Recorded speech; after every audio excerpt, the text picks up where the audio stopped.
하나님이 저와 여러분에게 주신 은혜가 어떤 은혜인지를 한 주간 깊이 묵상하면서 그동안 늘 당연하게 알아왔고 너무나도 당연해서 감각이 없는 이 은혜라는 단어가 오늘 이 시간 다시 한번 여러분에게 묵상되어지고 그래서 구원에 대한 감격과 감사가 회복되는 은혜가 있기를 주님의 이름으로 축원합니다. 하나님은 저와 여러분에게 그냥 은혜를 주신 것이 아니고 특별한 은혜를 주셨습니다. 그래서 이 은혜는 내가 원한다고 받는 게 아닙니다. 아무나 받을 수 없습니다.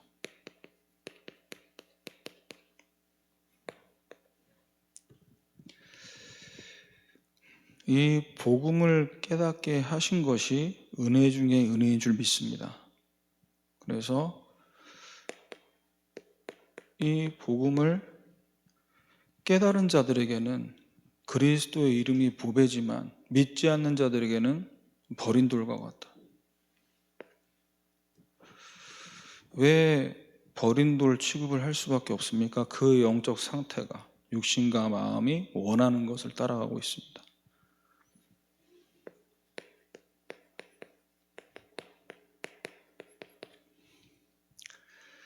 그래서 저와 여러분은 이 복음을 깨닫게 하심으로 신령한 집을 세우는데 참여하는 왕 같은 제사장으로 하나님께서 부르심에 대한 감사가 감격이 늘 회복되어야 될 줄 믿습니다.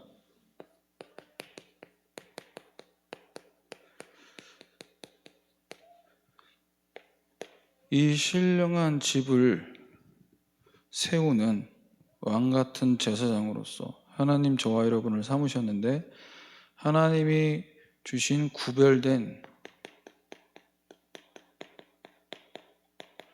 신분과 권세를 주셨습니다. 그래서 주님의 이름이 있는 자,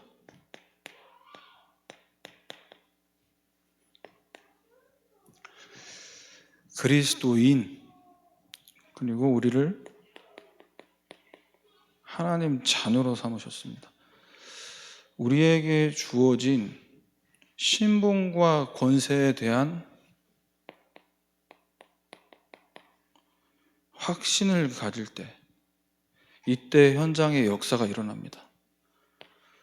그래서 그 확신 갖고 예수 이름으로 기도할 때 흑암과 재앙이 무너지고 하나님 나라가 임하게 되죠.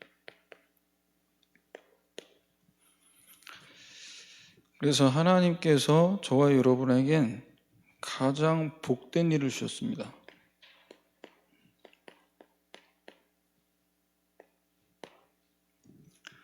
바로 이 은혜의 빛을 선포하는,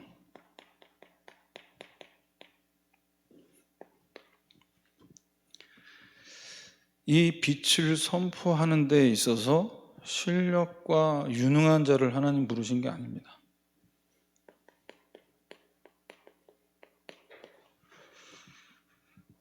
그래서 이 중요한 일을 이루기 위해서는 우리의 위치를 찾을 때 능력이 임한다. 그래서 내가 학생이지만, 직장인이지만, 산업인이지만 나는 공부만을 위해, 경제 활동을 위해 그 현장에 보내신 것이 아니라 내 위치는 왕 같은 제사장이다. 이 위치를 찾을 때 거기에 하나님의 역사, 흑암의 성이 무너지고 신령한 집이 세워질 줄 믿습니다. 그래서 항상 여러분과 제가 먼저 회복해야 될 것이 믿음과 은혜다.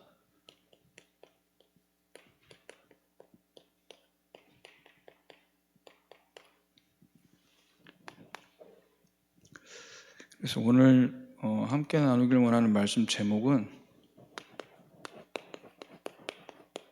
하나님이 저와 여러분에게 주신 이 은혜, 이 은혜가 어떤 은혜인지를 깨닫고 이 은혜를 깨닫는 만큼 제대로 누리는 자, 나만을 위한 복음, 우리 가족들을 위한 복음, 그 수준으로 끝나지 않고 이 복음을 위한 헌신을 하게 되는 이 부분에 대해서 우리 같이 한번 말씀을 나누고 기도 제목을 같이 붙잡기를 원합니다. 첫 번째로, 하나님이 우리에게 주신 특별한 은혜가 있습니다. 우리에게 이 한 번뿐인 인생, 이 복음을 아는 게 아니라 제대로 깨닫게 만드신 것이 하나님의 은혜인 줄 믿습니다. 그래서 특별한 은혜 받은 사람은 하나님의 은혜를 누리면서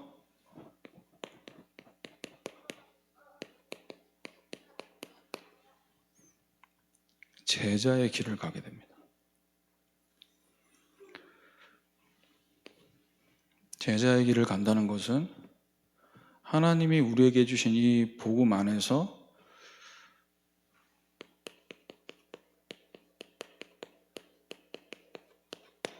생명적 헌신을 할 수 있는 사람, 시켜서 하는 것이 아니고 내가 목사고 장로이기에 중직자이기에 하는 헌신이 아니라 나에게 주신 복음 받은 것이 너무 감사해서, 그래서 이 복음 깨닫게 된 것이 하나님의 은혜다. 마태복음 16장 16절 17절 말씀입니다. 예수님을 그리스도이심으로 고백했습니다. 이 복음을 깨닫게 됨으로 우리에게 주어진 은혜가 뭡니까? 전에 복음 모를 때 성경에 나와 있는 말씀 그대로 순종하면서 살아야 되는데 순종하지 못하는 자신의 모습 볼 때, 변화가 없는 모습을 볼 때, 늘 회개해야 한다는 말에 얼마나 눌리고, 그러면서도 회개해야 한다고 하니까 기도할 수밖에 없는, 또 내가 너무나 무능한 나머지, 실력도 없고 배경도 없는 나머지 하나님이 주신 능력 받아야겠다고 그렇게 목에 피를 토하듯이 기도했던,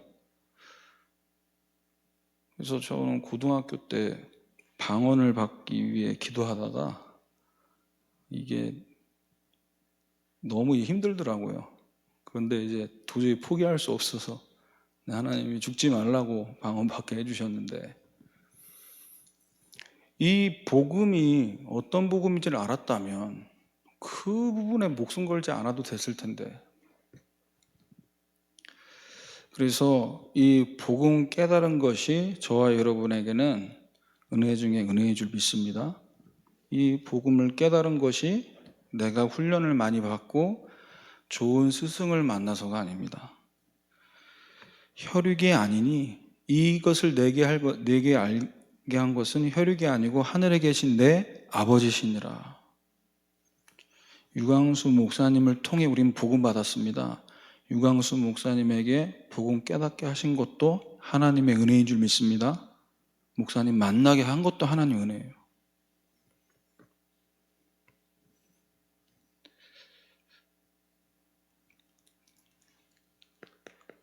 고린도전서 1장 18절입니다. 그리스도의 제자는 이 복음이 하나님의 은혜라는 사실을 알고 어떤 헌신을 하게 되냐? 일 잘한다, 사역 잘한다, 그 이전에요, 말씀을 생명으로 붙잡습니다. 말씀을 사모하는 자입니다. 설교를 하기 위해서 말씀 받는 자가 아니라 이 복음의 말씀이 나에게 생명으로 붙잡혀지는 사람, 이게 제자의 시작인 줄 믿습니다. 그래서 제자는 용사님 말씀하시잖아요. 만들어지는 게 아니라 태어나는 것이다. 그래서 말씀을 사모하고 예배와 훈련의 자리에 인도받고 있는 사람은 하나님께서 하나님 때 시간표에 반드시 그리스도의 제자로 쓰실 줄 믿습니다. 잔소리를 해서 와지는 게 아니에요. 본인도 모르게 영적인 DNA가 끌리는 거죠. 영적인 DNA는 복음을 들을 때만 바뀌어지고요. 육신의 DNA는 바뀌어지지 않습니다. 그래서 하나님이 주신 특별한 은혜, 우리에게 기도를 주기도문을 통해 가르쳐 주셨는데요. 이 복음 깨닫고 나서 우리가 이 기도를 누리게 됐습니다. 에베소서 2장 3절. 전에는 우리도 다 육체의 욕심 따라 마음이 원하는 것 위에서 어떤 기도를 했습니까? 집착하는 기도를 했더랬습니다. 복음 받기 전에. 하나님 좀 도와달라고, 하나님 좀 치유해달라고. 그런데 우리가 하나님이 주신 이 복음 누리는 기도를 하게 되면서 집중하는 기도를 하게 됩니다. 집착이 아닌 집중. 하나님이 원하시는 기도. 하나님 나라와 하나님 나라의 일이 이루어지는 기도. 내가 원하는 것을 이루기 위한 집착이 아닌 하나님이 원하시는 것에 집중하는 기도. 그래서 그리스도의 제자는 어떤 기도를 하냐? 하나님이 원하시는 기도에 집중하면서 살리는 기도를 하게 됩니다. 마태복음 12장 28절에서 29절이죠. 어떤 기도가 살리는 기도입니까? 죽어가는 현장을 살리기 위해 강한 자를 결박시키는 기도. 죽어가는 현장의 영혼을 살리기 위해 흑암과 저주와 재앙을 꺾는 기도. 제자의 기도인 줄 믿습니다.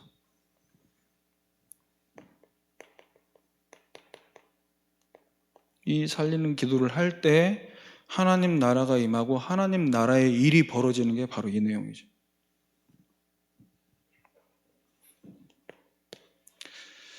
우리에게 주신 특별한 은혜는 어떤 은혜입니까? 단어만 들어도 부담되는 전도. 이 전도가 되어지게 되는 은혜를 주셨습니다.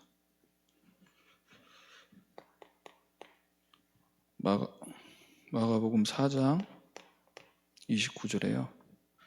열매가 익으면 곧 낫을 대나니 이는 추수 때가 이르렀습니다. 언제 낫을 대야 되죠? 곡식에 언제 추수해야 되죠? 때가 되었을 때.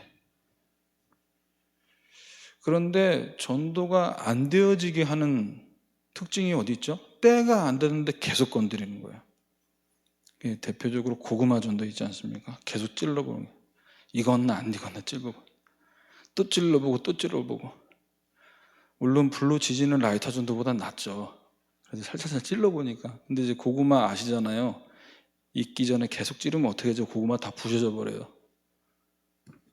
때에 맞춰서 익었을 때 되면 그때 뚜껑 열고 맛있게 먹으면 되는데 계속 찌르고 쑤시고. 그래서 우리는 전도가 되어지는, 그리스도의 제자는 전도가 되어지는 축복을 어떻게 누립니까? 오직의 증인이 될 줄 믿습니다. 성령이 임하시고 권능을 받고 증인되어지는. 언제요? 오직 될 때. 오직 성령으로, 오직 권능으로. 오직의 증인.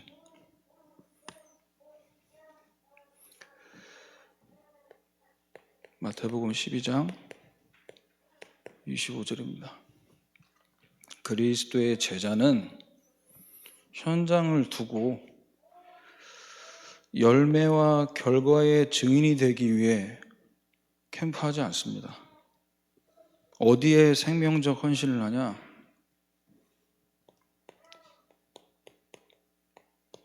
현장의 흐름을 바꾸는 전도의 축복을 누립니다.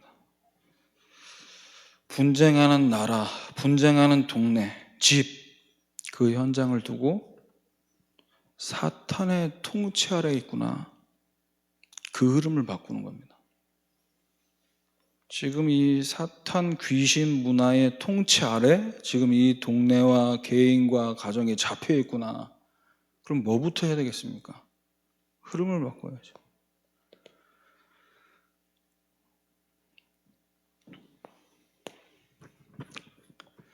두 번째입니다.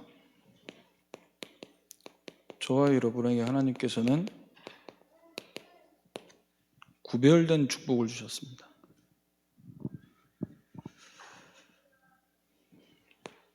이 구별된 축복을 갖고 우리가 그리스도와 함께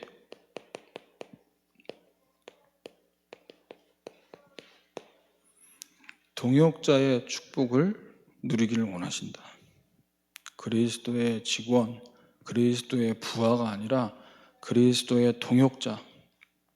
그래서 그리스도와 함께 이 모든 사역을 해 나갈 때 있어서 이 동역자들이 가장 중요하게 알아야 될, 그냥 헌신이 아니고 생명건 헌신입니다. 내가 시간이 되고 여력이 될 때 교회에 오고 훈련 인도받는 그 수준을 넘어서서 생명건 헌신. 저와 여러분에게 하나님이 주신 구별된 축복 첫 번째는 성령의 내주하심. 불신자와 구별됐습니다. 그래서 고린도전서 3장 16절입니다. 너희가 하나님 성전인 것과 하나님의 성령이 너희 안에 계신 것을 알지 못하냐. 너가 누구고 네 안에 누가 계신지 일하느라고 잊어버리고 사람들하고 다투다가 잊어버리고 또 너무 맛있는 거 먹느라고 잊어버리고 너무 좋은 곳 가서 여행 보다가 경치 감상하다 잊어버리고 내가 누구고 내 안에 누가 계신지 그거 하나만 잊어버리고 다 하는 거예요.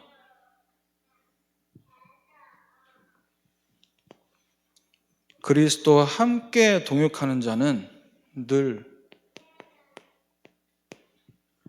함께 축복을 누리게 될 줄 믿습니다. 그래서 3장 17절, 18절에 뭐라고 말씀하시냐? 누구든지 하나님의 성전 더럽히면 하나님이 그 사람을 멸시하시리라. 하나님의 성전은 거룩하니 18절에 아무도 자신을 속이지 말라. 누구든지 이 세상에서 지혜 있는 줄로 생각하거든 어리석은 자가 되라. 그래 그것이 지혜로운 자가 되는 것이다. 이번 주 토요 집회 때 주었던 말씀, 이 말씀 묵상하면서 연결되더라고요. 그렇구나. 세상과 나와 단절되어야 세상과 나를 살릴 수 있다. 세상이 말하는 나, 세상 기준으로 말하고 있는 교회, 그것과 단절되어야 될 줄 믿습니다. 하나님이 말씀하시는 나, 하나님이 만드시는 나, 나의 것, 나의 현장, 이걸 찾아야 될 줄 믿습니다. 그래서 그리스도와 함께 동역하는 자는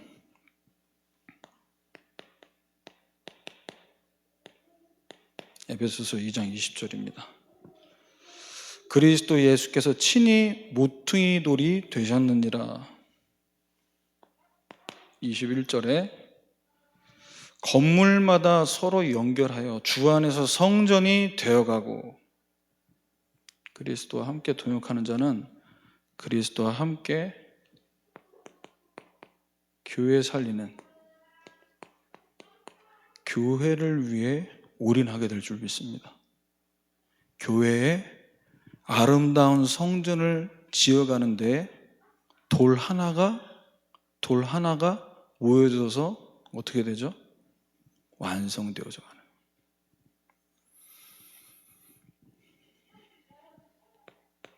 그래서 머릿돌 대신 그리스도를 중심으로 돌들이 하나하나 놓여질 때 그것이 벽이 되고요. 그 벽들이 서로 연결되어질 때 건물이 되는 겁니다. 그래서 머릿돌을 중심으로 돌이 하나하나씩 세워지는 거예요. 그리스도를 중심으로 우리는 이 아름다운 교회를 세워가는 그리스도와 동역하는 응답을 받아야 될 줄 믿습니다. 우리에게 구별된 두 번째 축복은 성령께서 우리 안에 계시면서 가만히 머물러 계신 것이 아니라 저와 여러분을 인도하길 원하십니다. 우리의 삶을, 우리의 여정을 어떻게 인도하길 원하시냐? 요한복음 16장 13절입니다. 진리의 성령이 오시면 그가 너희를 진리 가운데로 인도하시리니 스스로 말하지 않고 오직 들은 것을 말하며 장래의 일을 너희에게 알리시리라. 들은 것을 말하며, 오직 들은 것을 말하며, 지금 주시고 있는 말씀, 그 속에서 하나님이 보여주시는 장래의 일을 찾으시길 바랍니다. 우리 랩런트들, 수험생들, 또 수능 시험을 보지 않지만 이제 졸업 이후에 바로 직장 현장으로 들어가야 되는 우리 랩런트들. 그래서 부모와 자녀들이 함께 하나님이 우리를 어떻게 인도하시겠냐? 그리스도와 동역하는 자는 나와 함께 하시는 하나님이 우리와 함께 하시는 이 응답을 함께 누려가게 됩니다. 에베소서 2장 22절 말씀처럼 그리스도 예수 안에서 함께 지어져 가느니라. 함께 지어져 가요. 자녀가 진로 선택 결정할 때 물론 부모님이 이야기를 해야 되지만요. 우리 딸이 이제 올해 고등학교 이제 입학을 앞두고 있어요. 내년에 아들은 고3이 되는데 이 고등학교 결정하는 부분을 두고 엄마 얘기, 또 선생님 얘기, 또 선배들 이야기 막 듣는데 이제 정리가 안 되죠. 그래서 제가 어떻게 정리를 해줬냐? 지금 내가 해야 할 달란트가 아직 찾아지지 않을 수 있는데, 아직 발견이 안 됐는데 그걸 지금 얼마 남지 않은 상황에서 찾아봐라, 뒤져봐라. 뭐 떠밀려 가듯이 이래서는 인도가 안 되거든요. 그 부분이 확정되지 않았다면 너가 지금 특성화 고등학교 가도 문제가 된다. 그래서 그리스도 예수 안에서 함께 어떻게 하나님이 인도를 하시는지를 같이 봐야 되는 거죠. 부모와 자녀가. 그래서 우리가 모든 부분에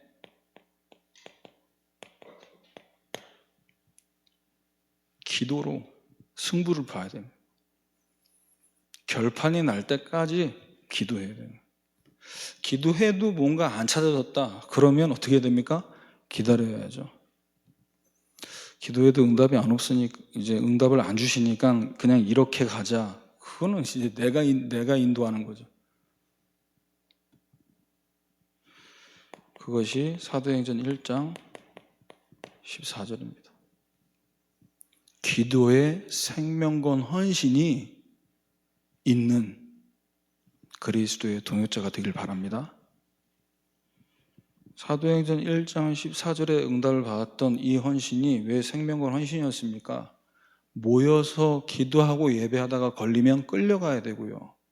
끌려가면 죽게 됩니다. 생명 걸고 기도한 거예요. 약속 붙잡고. 우리에게 주신 구별된 축복, 성령 하나님께서 우리 안에 계시고 우리를 인도하시며 우리를 통해 역사하신다는, 일하신다는 겁니다.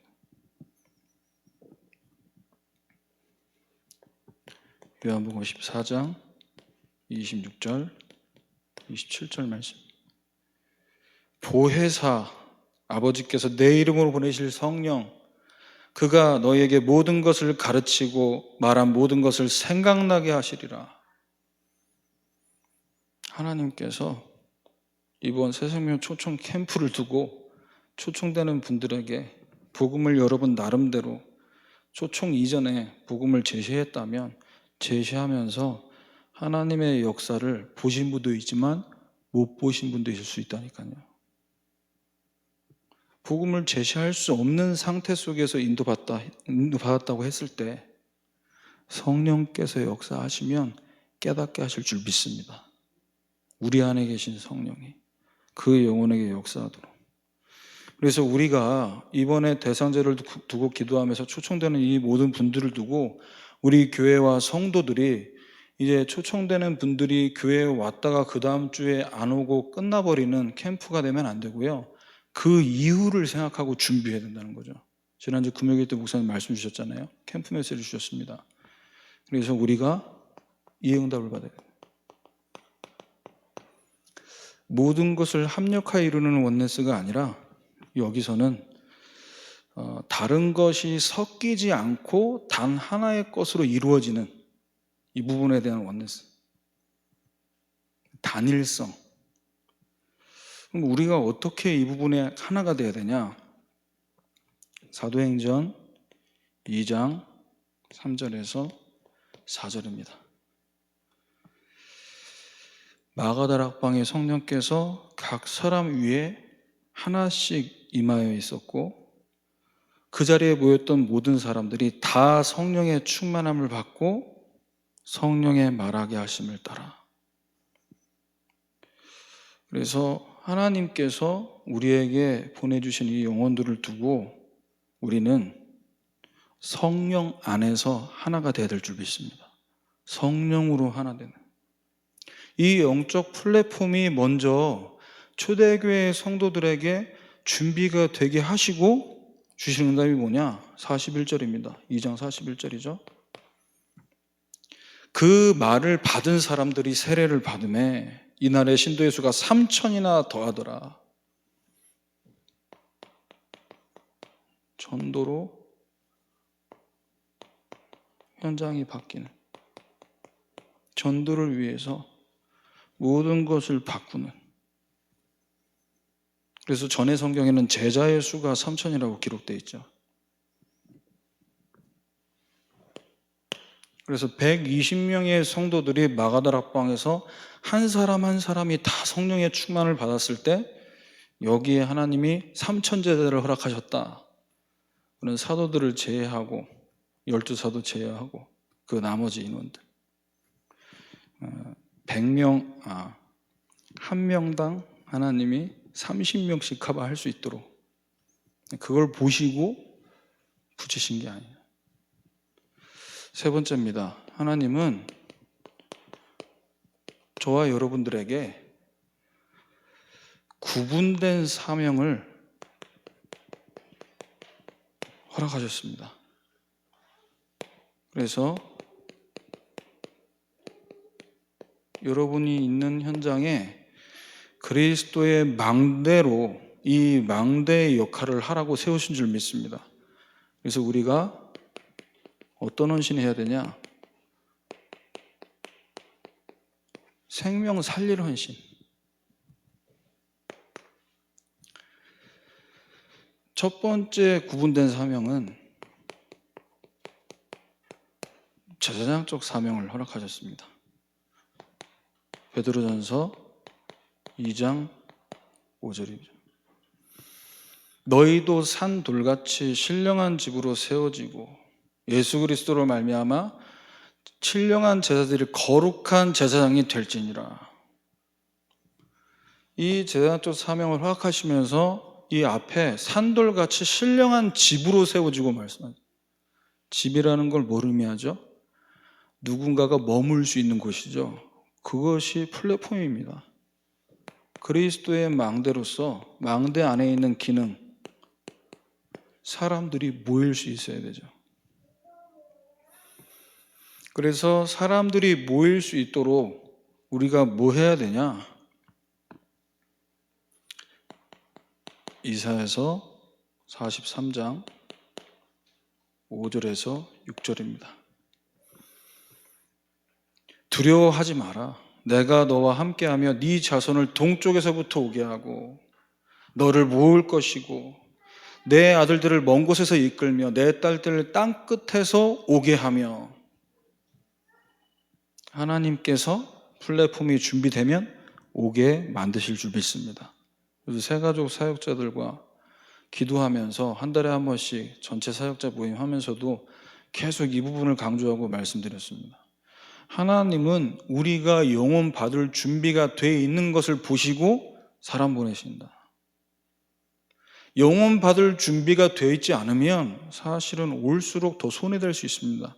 왜? 그분들이 왔다가 초청해서 갔더니 겨우 시간 내서 갔더니 별로 관심도 없는 것 같고 나를 케어해 주지도 않고 그러면 이제 다음에는 안 온다라고 굳은 다짐을 하고 돌아가겠죠.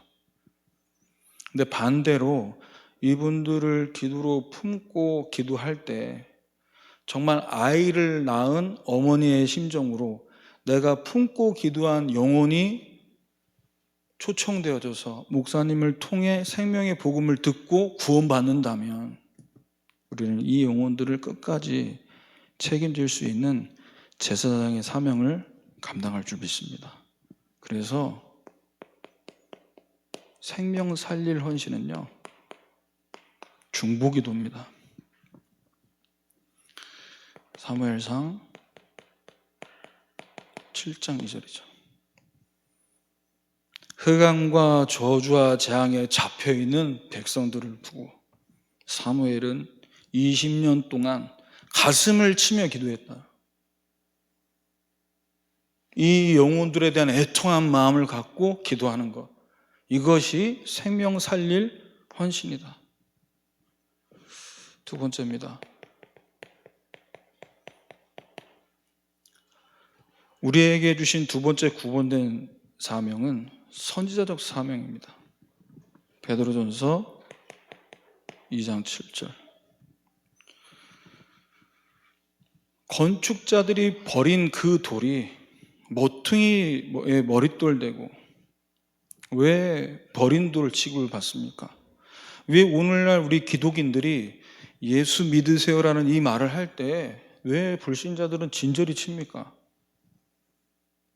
왜 예수 믿어야 되는지는 얘기 안 해주고 예수 믿으세요, 교회 다니세요, 그러니 예수 이름이 버린 돌 취급을 받는 거예요. 예수 이름이 땅에 떨어졌어요. 그 이름이 어떤 이름인데 왜 예수님이 이 땅에 오셨는지는 얘기 안 하니. 그래서 우리는 현장에서 빛을 발하는 파수망대 역할을 감당해야 될 줄 믿습니다. 왜 예수 믿어야 되는지, 전도자 바울이 말했던 것처럼 예수님이 왜 십자가에 죽으시고 부활하셔야만 하는지 그 이유를 설명했어요. 당위성.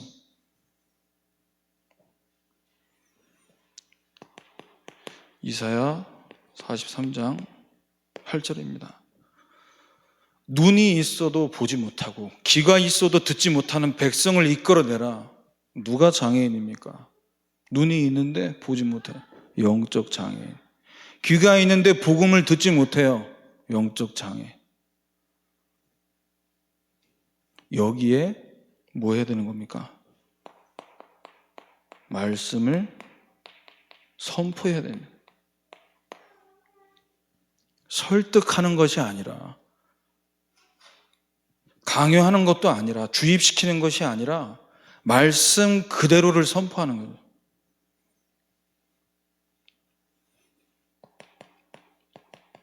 사무엘상 7장 3절에 사무엘처럼 너희들이 정말 하나님 섬기고 하나님 만나고 싶다면 제거해라. 우상을 제거해라. 지금까지 오랫동안 내가 이게 섬겨온 게 몇 년이고 하나님을 만나기 위해서는 제거해라. 버려라.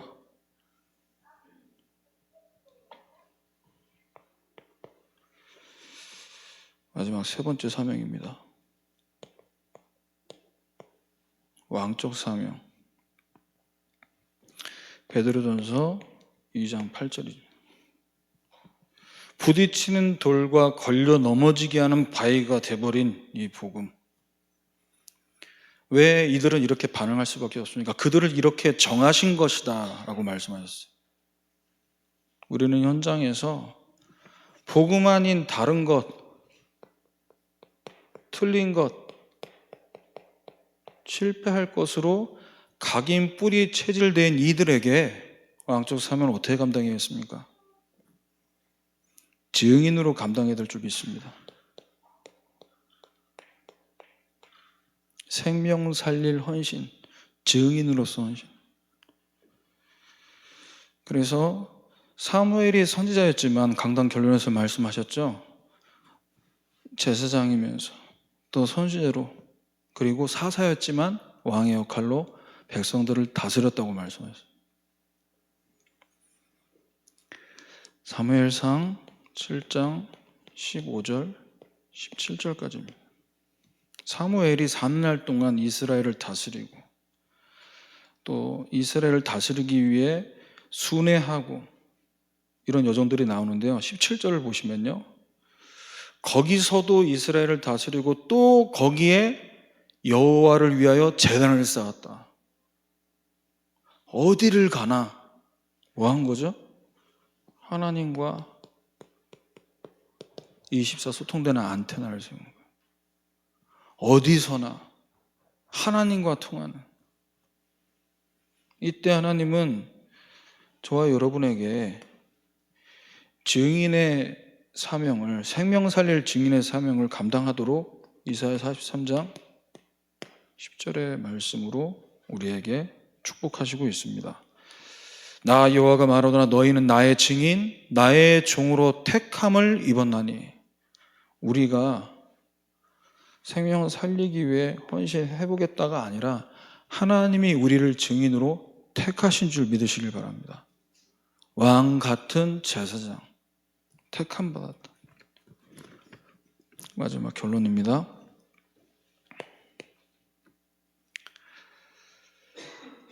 우리가 받은 은혜가 어떤 은혜인지 깨달은다면 은혜의 끝판왕은 결국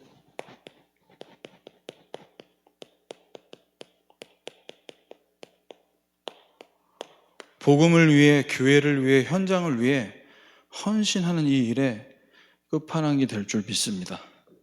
그래서 헌신의 끝판왕의 응답을 받을 수 있는 사람은요, 첫 번째로 1번의 생명적 헌신을 말씀드렸죠.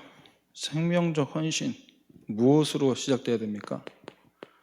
저와 여러분의 헌신이, 생명적 헌신이 시작되기 위해서는 복음의 사람이 되어야 될 줄 믿습니다. 복음의 사람, 늘 복음 충만한 사람.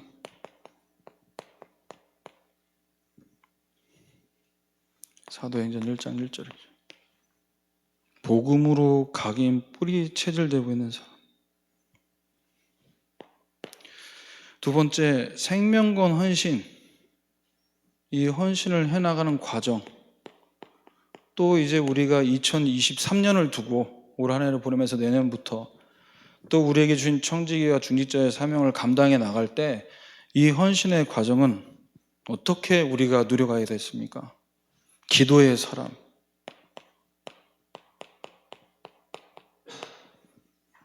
어떤 상황과 어떤 일을 감당해도 그 속에서 복음을 누리는 사람이어야 될 줄 믿습니다. 사도행전 1장 3절이죠. 마지막 세 번째입니다. 생명 살릴 헌신을 하기 위해서는 헌신의 끝판왕이 되기 위해 분명한 목표가 정해져야겠습니다.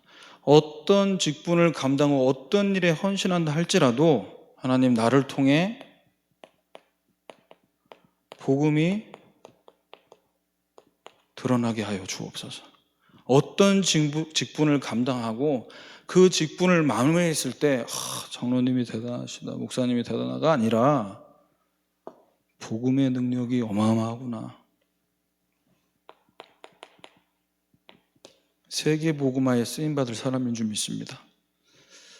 그래서 여러분 이번 한 주간 동안 우리에게 주신 은혜가 어떤 은혜인지 하나님 깨닫게 하여 주옵소서.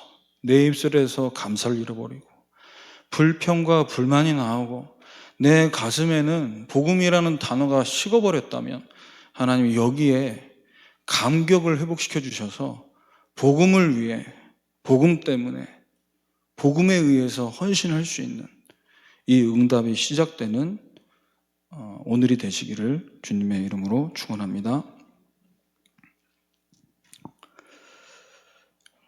320장 함께 찬양하겠습니다.